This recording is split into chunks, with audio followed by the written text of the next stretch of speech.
Assalamualaikum. How are you all? I do hope you all are very well and fine. Today's lesson is to make you understand about either and or. And or, like either or uses या तो ये, ठीक है। जब अगर आपने कहना है या तो आप खड़े हो जाओ या आप बैठ जाओ, so how can we say in English? So we will say in English, either you stand or sit down, ठीक है।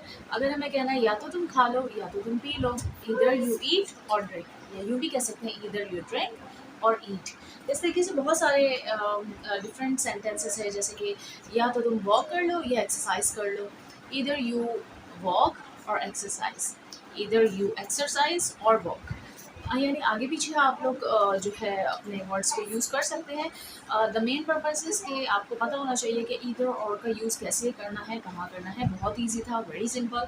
Now your task is to make at least two examples in the comment section. इंशाल्लाह I will be coming with more informative video like this, so do subscribe to my channel for more interesting video. I'll see you in my next video. Till then, take care and Allah Hafiz.